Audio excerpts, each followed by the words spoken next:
Our obsession with authenticity has always been an obsession with imperfection. A cracked vinyl record, a smudge on old film grain. Even the uneven timing in medi-humanization. These flaws are not accidents, they're signatures.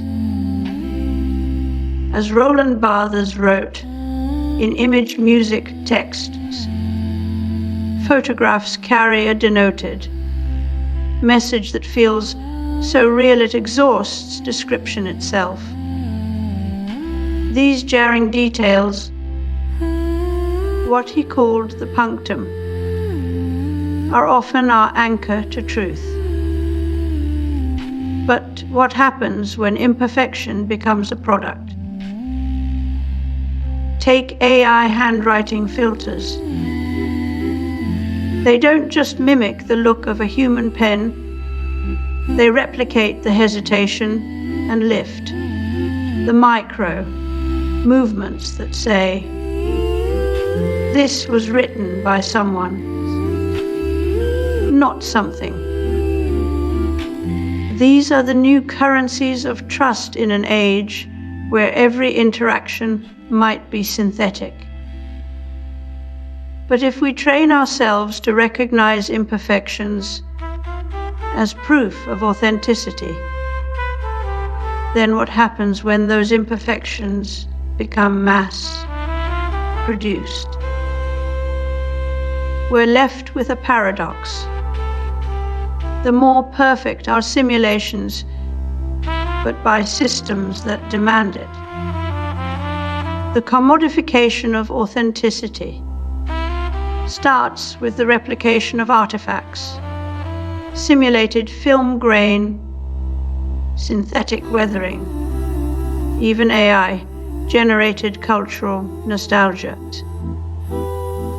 These are not just visual effects, they're semiotic tools designed to make us feel like we're witnessing something real. But in doing so, they erode our ability to distinguish between the artifact and its simulation. We become fluent in a language where imperfection is performative. And as Barthes warned,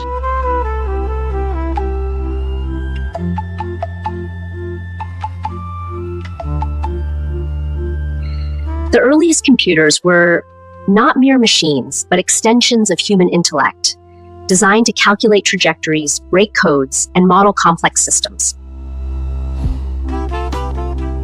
In 1984, Leland Smith created a computer, generated video that attempted to mimic human speech. What we hear in his experiment is more than just an early AI trying to pass as organic. It's the birth of algorithmic authenticity.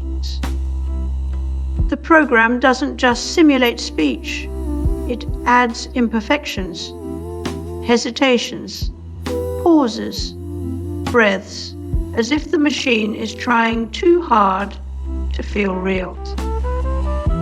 This is where the idea takes root, that for something to be trusted, it must not only look real, but feel flawed in a way we recognize as human.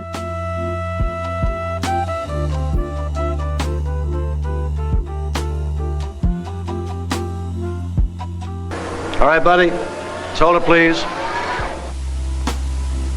Industrial robots come in a wide variety of shapes and sizes. This is a typical computer-controlled robot with 6 different movements or degrees of freedom. Some industrial robots have fewer degrees of freedom, a few have even more. Okay, the first degree of freedom, the arm sweep. It's like turning your whole body when you want to reach something that's directly behind you. As deepfake detection tools become more refined, so do the techniques used to evade them. From AI voice actors that randomly mispronounce words to video models that mimic camera shake.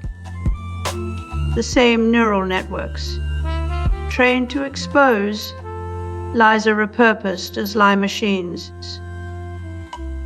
building digital counterfeits with the warmth of a human sigh and the fatigue in an actor's eyes. Each new defense is met by an offense that evolves faster than we can comprehend it. This isn't just technical cat and mouse. It's a philosophical arms where truth itself is under siege. In 1984, fake apples were already a problem. Today, we have fake politicians, fake speeches, and even fake academic programs, like Alabama A&M's new AI bachelors, each designed with the appearance of legitimacy. The line between real and artificial doesn't blur. It erodes entirely beneath the weight of algorithmic mimicry. Authenticity is no longer a condition, but a performance staged for systems that demand it. The algorithmic spoofing of authenticity is not just about fooling the eye. It's about convincing belief itself in an age where belief is a resource to be mined, when trust can be bought and sincerity simulated en masse. We are left with nothing but empty gestures chasing meaning that will never arrive. This isn't just deception. It's the collapse of cultural value under the weight of its own replication.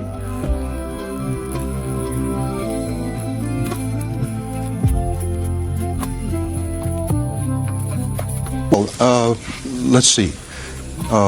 We assume, for example, in our environment that these abstract symbols notation have already been learned. I mean, our activity is really centered around musicians who have studied for some considerable time, and engineers and psychoacousticians, for example. And our interest in notation is maybe at a slightly different level, having to do rather with music manuscripting. And Neil Postman warned that in Technopoly, machines don't just help us, they replace our judgment with algorithms and metrics. When we outsource meaning to systems designed for efficiency over depth, we lose the ability to trust anything beyond what a machine tells us it is. Authenticity becomes reduced to data points. A score of 136 means more brains than 104. In this world, truth isn't debated, it's calculated. Postman called it magic. The wonder we feel when a machine simplifies life without us thinking about it. But this magic blinds us to the ideas behind technology, like how authenticity itself is now engineered. We no longer recognize imperfection as evidence of humanity. Instead, we trust algorithmic handwriting and simulated nostalgia because they look convincing enough. The result: a world where we can no longer see what our tools are erasing.